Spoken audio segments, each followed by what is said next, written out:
Hello everyone. आज की इस वीडियो में हम लोग जानेंगे हीट बजट के बारे में। ये क्लाइमेटोलॉजी का एक इम्पॉर्टेंट टॉपिक है और काफ़ी ज़्यादा एग्ज़ाम में पूछा जाता है। ये टॉपिक यूँ तो काफ़ी कॉम्प्लेक्स भी है क्योंकि इसमें जो डाटा आता है वो डाटा अक्सर हम लोग को याद नहीं रहता है, लेकिन मैं कोशिश करूँगा कि आपको इस वीडियो में ये डाटा भी याद हो जाए। तो ये जो वीडियो है हीट बजट का, ये अलग अलग बुक में कुछ कुछ डाटा थोड़ा बहुत ऊपर नीचे देता है, तो हम लोग रेफरेंस के लिए एनसीईआरटी को चूज़ किए हैं और इसमें जो डाटा दिया हुआ है वो एनसीईआरटी से लिया गया है। तो चलिए वीडियो को स्टार्ट करते हैं। सबसे पहले हमारा जो हीट बजट होता है, तो हीट बजट का मतलब होता है कि जो टोटल सोलर रेडिएशन अर्थ से आती है और जो वापस जाती है उसी को हम लोग कहते हैं हीट बजट। जैसे कि हमारा बजट होता है फाइनेंशियल बजट, तो उसमें भी हम लोग यही करते हैं कि कितना पैसा आया, कहाँ कहाँ खर्च होगा, उसको बजट बोलते हैं। तो सेम उसी तरह से हीट बजट जो है वो सन का रेडिएशन आया, कितना कितना रिफ्लेक्ट हुआ, कहाँ पे यूज़ हुआ, कहाँ पे एब्जॉर्ब हुआ, वो सब चीज़ का स्टडी जब हम लोग करते हैं इनकमिंग आउट गोइंग, तब उसी को हम लोग कहते हैं हीट बजट। ठीक है, अब देखिए ये डायग्राम बनाए हैं हम ताकि थोड़ा सा इंटरेस्टिंग लगे ये हीट बजट का टॉपिक। देखिए सबसे पहले क्या होता है, सन से मान लीजिए जो रेडिएशन आ रहा है उसको हम लोग 100 यूनिट्स मान लेते हैं। सब लोग 100 यूनिट्स इसलिए मानते हैं क्योंकि 100 यूनिट्स में बताना आसान हो जाता है। ठीक है, तो मान लीजिए 100 यूनिट्स सन से रेडिएशन आ रहा है। अब ये जो रेडिएशन आता है ये होता है short wave radiation. Short wave radiation हम आते आते ये जो सन का रेडिएशन है इसको सबसे पहले तो अर्थ के चारों तरफ जो ब्लैंकेट ऑफ एयर होता है जिसको हम लोग एटमॉस्फेयर कहते हैं, सबसे पहले तो उसको एटमॉस्फेयर मिल जाएगा। ठीक है, एटमॉस्फेयर क्या करेगा, सबसे पहले उसमें जो क्लाउड है एटमॉस्फेयर में 27% उसको रिफ्लेक्ट कर देगा। देखिए यहाँ पे लिखा हुआ है 27% क्लाउड रिफ्लेक्ट कर देगा।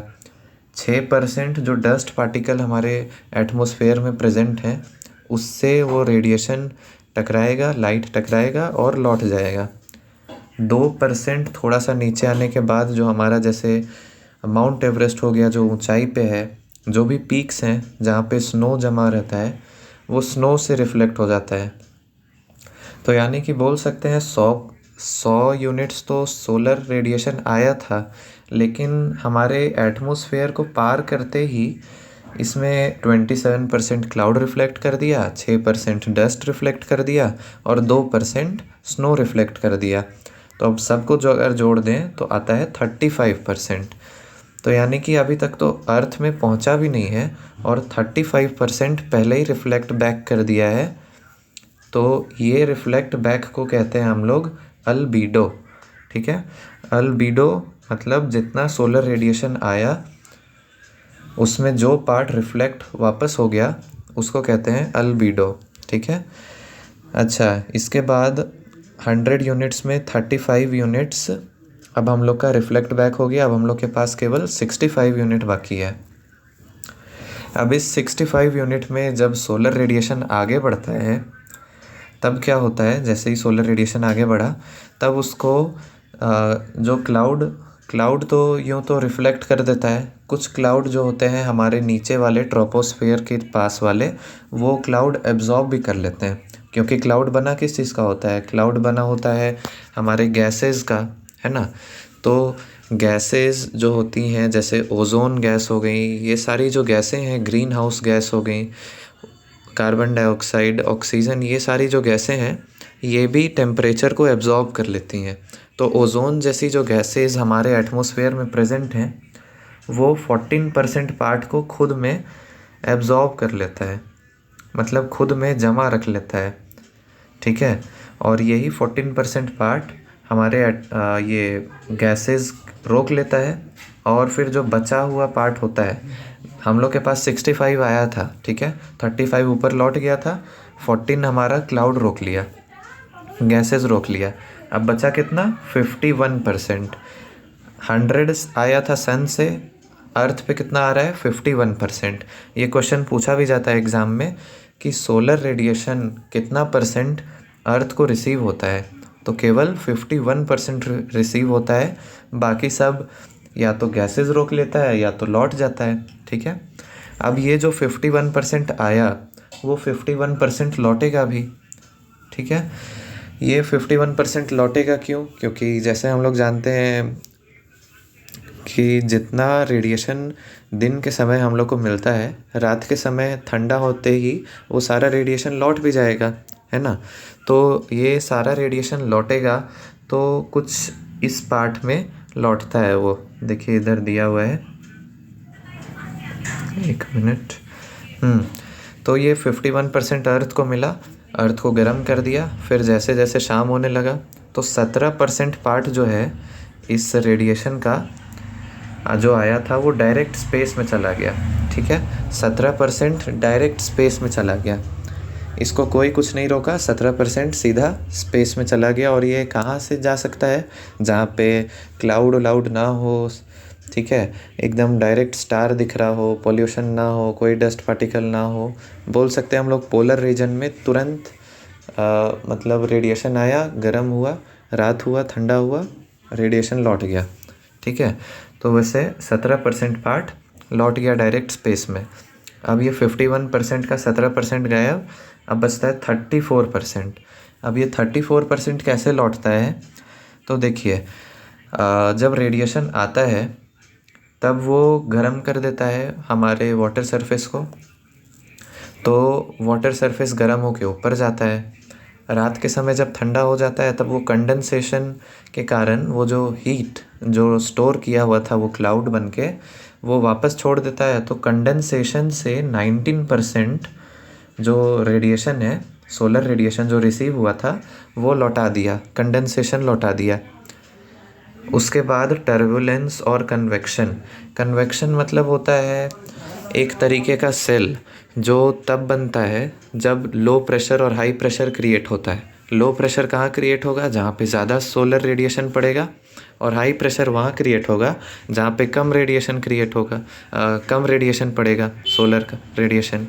ठीक है, और टर्बुलेंस मतलब हो गया विक्षोभ, यानी कि डिस्टर्बेंस, हवा जो चलता है वो। ठीक है, जैसे साइक्लोन हो गया, सुनामी, टाइफून, ये सारा चीज़ टर्बुलेंस। ये सब भी 9% अपने पास रखता है, और रात होते होते ये 9% भी लौटा देता है। ठीक है, तो कंडेंसेशन 19% लौटाया, टर्बुलेंस 9% लौटाया, और बचा कुचा अर्थ का जो सरफेस है उससे भी रिफ्लेक्ट बैक होके 6% और लौट गया। तो हम लोग को मिला कितना? अर्थ को मिला 51, अर्थ लौटा भी दिया 51। ठीक है, 35 तो पहले से डायरेक्ट लौट ही गया था अल्बीडो में। तो अब हम लोग जोड़ते चलते हैं। देखिए, हम लोग को चाहिए कि जितना सन से मिला उधार ही नहीं रखना चाहिए किसी का, तो वही कॉन्सेप्ट है यहाँ भी। सन जो हम लोग को 100 यूनिट्स दिया, सन बोला कि जाओ तुम अपना लाइफ जीने के लिए 100 यूनिट्स मेरे से रख लो उधारी, और हमको रात होते होते तक लौटा देना। तो अर्थ क्या किया, वो 50, अर्थ के पास ये बोल सकते हैं टैक्स वैक्स काट के अर्थ के पास 51 रुपीज़ पहुँचा, और अर्थ बोला कि ठीक है हम सारा लौटा देंगे। तो अर्थ 51 रुपीज़ को लौटा दिया, ऐसे करके 17 रुपया डायरेक्ट दे दिया, 34 रुपीज़ ऐसे करके दिया, 51 अर्थ लौटा दिया। 14% या 14 रुपीज़ जो है वो हमारा गैसेस रोका हुआ था, गैसेस से लेते हुए ये ऊपर जाने लगा।